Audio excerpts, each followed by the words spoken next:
What is up? It's your boy Johnny SHREVE, aka Mr. Tell It Like It Is. Today, guys, we're going to talk about why it's extremely important to do the full range of motion for muscle growth. And we're going to react to Jeff Nippard's latest video. Everyone thinks I'm wrong about training.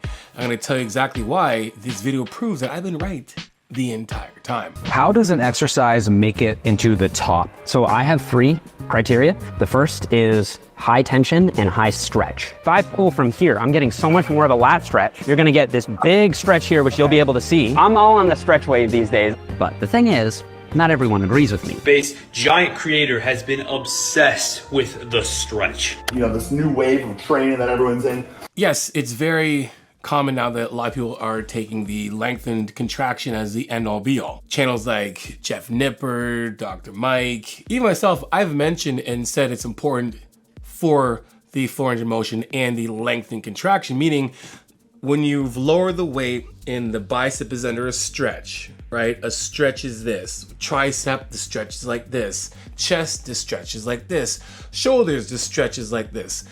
That part of the lift is going to recruit a lot of muscle hypertrophy. And everybody got onto that one part. So in like a channel like Jeff Nippard, Dr. Mike, who have like millions and they're evidence-based, I say evidence-based like this because everyone thinks because evidence-based, it's the end-all be-all. Now, let me give you my opinion when it comes to evidence-based. Science-backed, evidence-based, researched things on training, it keeps us doing very weird, unnecessary bro stuff. But there's also some really good stuff that bros have in terms of just the anecdotal evidence or experience that person has doing said exercise or said technique over and over and over again and seeing results. That's why you have a lot of like IFBB professional bodybuilders who do a lot of weird things and they're massive. Well, obviously there's enhancements that are involved, genetics, but again, just because you have good genetics and using enhancements doesn't mean you're always gonna come out with the best results. But if you're doing a certain thing that kind of makes sense, that's gonna keep tension on the muscle, it's going to be loaded. So that's why there's a lot of times when we see this person doing something wrong because they're not doing the length and contraction or whatever, and they're still growing, you're wondering why. The reason why that they're still able to grow by doing partial reps, half reps, and I'm not talking partial reps in the length and contraction, I'm talking like not even coming all the way down to the chest when you're doing an exercise, is because of what Jeff found out. Gains to being the next Ronnie Coleman, not the case. And that's because most of the studies that I've been referencing that show a benefit of the stretch have been on untrained lifters or beginners. That's not a huge deal, but it was starting to eat at me. It is a big deal, and here's why it's a big deal, okay? When you're a newbie gainer, a newly fresh, never been in the gym person whatsoever, and you load the muscle, things are going to respond because your body, it's brand new. Right? It's when you're training year after year after year that the gains don't come as much because there's not much more you can do to put it into place to force adaptation to happen. And that's how you basically build muscle. You have to put your body into an environment where it is forced to adapt. Meaning, every day I have my phone in my hand, right? I pick up my phone and, this phone is never going to make anything happen to me in terms of like mechanical tension on my muscle. My muscles aren't gonna do anything whatsoever because this is light. Now if this weighed 15, 20 pounds, and every time I pick my phone up, like at first I'd be like, man, this is a heavy ass phone. If this thing weighed only 15 pounds and I had to do this with my phone, whenever I'm reading it, do this, all things my body would have to adapt to holding a 15-pound iPhone. But the point is that when something's brand new to the body, you go to the gym one time, your body's not gonna do much of anything, but like you're gonna be sore, then that's about it. If you keep bringing yourself back to the gym and it's a regular occurrence, your body doesn't know when you're in the gym. Your body only knows that at some part of the day that there's a lot of tension that's building up on some part of your body, and then it has to recover to be able to do it again. That's basically the most simplistic way to explain muscle growth. So when you're an absolute newbie, it doesn't matter what you do in the gym. You go in the gym and you start lifting, even if your form isn't that good, because things are heavier, your body has to adapt to things that are heavier. And not all people have good form. It's not like you have to have good form to build muscle. You just have to be under mechanical tension long enough to build muscle or to elicit muscle growth, because we know what builds muscle, which is basically mechanical tension, protein, calories, sleep, water, right? So those things. So it does matter that the studies that he was using are on beginners, because now everybody and their mother is like just sitting there doing long length partials. Trust me, I go to the gym and I see one of two things now. I see not so good of reps, or I see just a bunch of long length contraction or partials. Someone's sitting down like this and just doing this, or only kind of being here, or sitting back and then whipping weight up and then it just comes down and they're letting it sit down there. Like they're just bypassing the full range of motion. So yes, it does matter, 100%. And a lot of things too that you have to take under consideration is that a lot of studies that you guys are being shown when they're flashed on the screen, you're like, oh, you're not reading them. But for the most part, the biggest part of these studies is who they're doing the study on. Are they doing the study on training with trained athletes? Are they doing the studies on beginners? Are they even focused on the form? And when I was looking up actual studies and I was doing some research on how much are they actually looking at form, the only thing they're looking at form-wise is that person's a trained athlete, meaning that person's been in the gym longer than a newbie. So a longer than a newbie in the gym trainer would be considered a trained athlete in a study, or literally just taking an athlete. I have coached athletes and I fix their form all the time, and it makes a big difference. And when we go in this video, you'll see that it does actually matter when it comes to loading the muscle properly to actually give the proper results and findings for studies like this.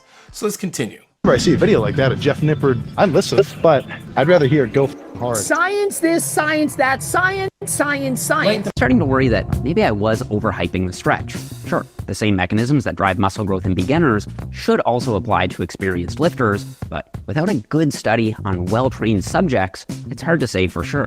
So I only had one option. I needed to link up with the best exercise science team in the world and do the research we desperately need. Trust me guys, I love camaraderie. I love want to bring your people up.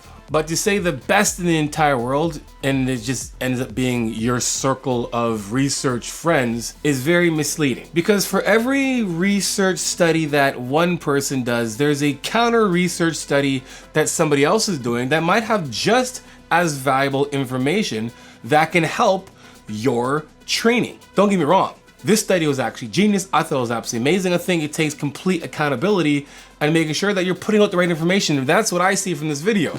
I see a person that did a study, made a lot of claims about the study, put a lot of emphasis on the study, and then realized that maybe I didn't get it all right there. And let's get the proper results that we're actually looking for. Thumbs up on that. So let's keep going. I flew to New York and kicked off the only study that's ever been done on range of motion in highly experienced trainees. First, as I'm sure you all know, full range of motion is when you go all the way up and all the way down. Partial range of motion is when you don't use a full range of motion. And a lengthened partial is when you use a partial range of motion while the muscle is more lengthened or stretched. Now guys, I will 100% toot my horn and say I'm one of the probably better coaches that will coach form. Number one, because I know how to coach it, but two, I know how to control my body completely, so I know exactly how something's supposed to feel when you're in a stretch or the lengthened contraction or the shortened contraction. I know exactly how to put my body in a place that the muscle stays loaded in that contraction. So just watching even Jeff here doing his lengthened partial, and I see his shoulder in his ear. Well, look. If his shoulder's in his ear, that means his upper trap is engaged or is at least loose and is pulling it up. I know that my lats will actually pull this bone down. So when I'm in a stretch contraction at the top of a pull down, the stretch would actually come from my ability to keep my shoulder down or my shoulder blade and my shoulder down while I'm being stretched at the top of the lift, because my lat attaches to my hip, all the way up to some ribs, up to my shoulder. So if I do this, I've taken a lot of that stretch off. Yes, it's stretching. I can stretch like this, and yeah, I'm getting a stretch, but I'm not actually stretching under a load if it's pulling me up.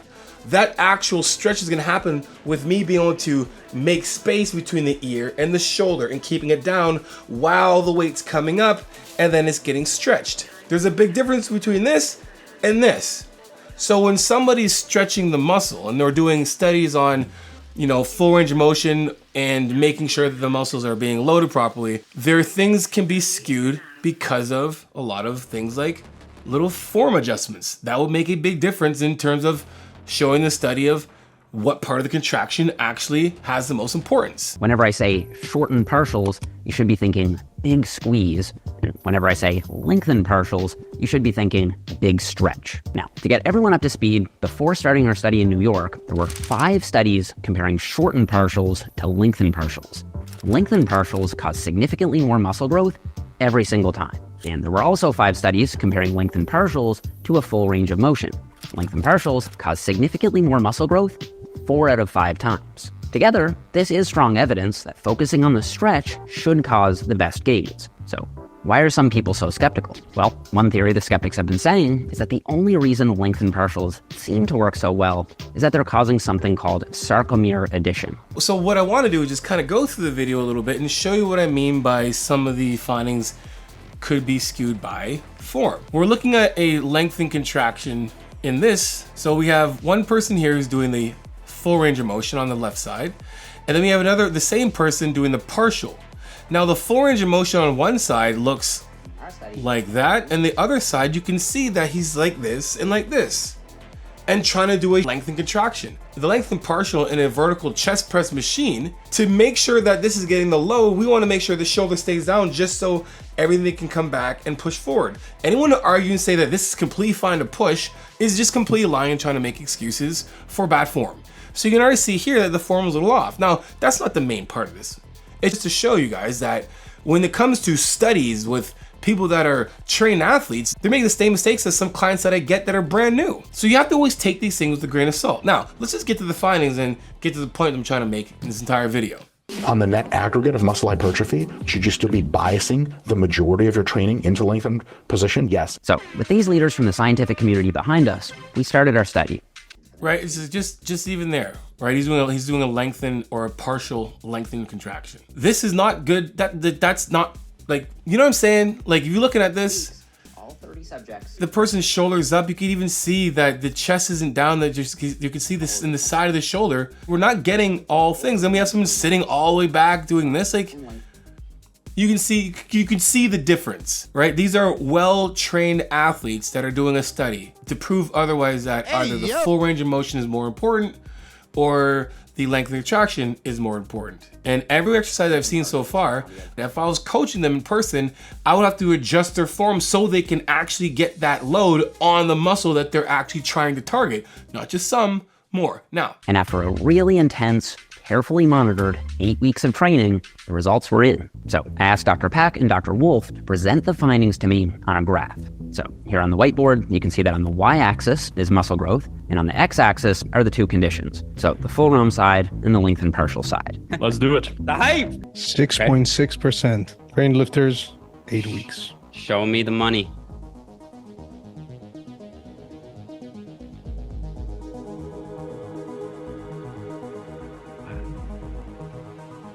Okay, so I mean, is it 5.9. Is it safe to assume that is basically the same? No difference. it is absolutely no difference, and Jeff makes a really, really good point here to show you why there's a difference, because a lot of you guys might watch this or got to this part in the video, they're like, hey, that means that the full range of motion, no, it means there's no difference. Here's why. Graph, you might think maybe full range of motion did a bit better, but it didn't. I mean, this is what the graph looked like for the biceps. Here, it definitely looks like lengthened partials came out on top, but no, there was no statistically significant difference here either. That's because you need to account for random variation, genetics, measurement error, etc. Now, when you look at the non-statistical significant difference, that's the thing I'm talking about that affects a lot of studies. The random variations, genetics, and errors. And a lot of the random variations are gonna be from not good form. Here's why I wanna make sure you guys understand why I always say that the full range of motion is the important thing. You guys hear me saying in all videos, make sure you control the first 3 inches coming down and the first 3 inches going up. I went and did my own research. When it comes down to full range of motion, the reason why it is important is because of this. I went and researched. I'm like, is there any difference between me doing a full range of motion? Say I'm lowering the weight for 4 seconds on the way down, and then 2 seconds at the bottom, and then coming up. Would that be the same as if I just sat there 6 seconds holding the weight in that lengthened contraction? Or if I just lowered the weight for the same amount of time, but only in that range of motion? Is there a difference? And there is a difference, and here's why. The negative part of the lift, when you see like, say like Dr. Mike and he's training and he kind of like almost sometimes bypasses the negative. He'll do a set, he'll be like this, he'll be like, and then he'll drop and then he'll like pause and he'll do this and like he'll literally like kind of pop his arm, come back. The negative, right from the start, starting from the top all the way down slow, starts to increase tension. Mechanically loading the muscle eccentrically starts to drive muscle hypertrophy high. Number one. Two, the distance and time that it takes to go all the way down into the lengthened part of the lift. By the time it gets down to the lengthened contraction, tension is extremely high because one, the negative, the time it gets down, and the distance it takes to get down to this contraction will make the muscle contraction at the bottom at its highest in terms of tension. Meaning there's a crap ton of hypertrophy happening right now, muscle growth happening, muscle stimulus happening right now because you lowering the weight slowly on the way down, controlling it, drives tension up so high because of the full range of motion. If I did the same thing just partially, I don't have the same distance. The mindset shift you need to understand is, a lot of times when you're training, you're thinking, I just need to get the weight up. And then everyone's set when it comes to pressing or pulling, it's, I gotta get the weight up. Oh, and then it's done, their set's finished. The point of the contraction, the point of the positive contraction is so we can get the eccentric load or the negative full distance into the lengthened contraction so we get the most amount of tension. You'll get more tension, more muscle stimulus, 4 second negative, and then a 2 second pause down here than you would coming from only a quarter of the way. And that's basically what happens. The entire contraction is important. The positive contraction is so that we can get to the full range so we can control the negative. If we cannot control the negative and we're getting down to a place where we can't really we can't hold weight anymore because it's that heavy, well, we won't be able to do the positive contraction. The purpose of us getting it all the way up is so we can create the most amount of tension from the furthest distance and the longest time to build the most amount of muscle into the lengthened contraction. Next time you go to the gym and you're like, do I have to do the full range of motion? You do. Because if you want to get the best of all worlds, the full range of motion is going to be the best option. Now, if you're a beginner, the full range of motion is still important. Why? Because more time under tension for a longer distance is going to be better for you to learn how to actually move the weight. If we're bypassing parts of the contraction, how are you going to learn how to use your muscles properly to be able to control the weight you're using? We want to strengthen the entire range of motion, not just part of it. And from this video here, which is absolutely amazing that he did, we know that in beginners, you're gonna grow. Full range of motion is king. Use that, get better at lifting, get smarter at lifting, have more control at lifting, and build more muscle when you're lifting. Anyway, guys, hope you enjoyed the video. Until next time, you know how it is. Iron sharpens iron, progressive overload your life. In the meantime, keep dream chasing.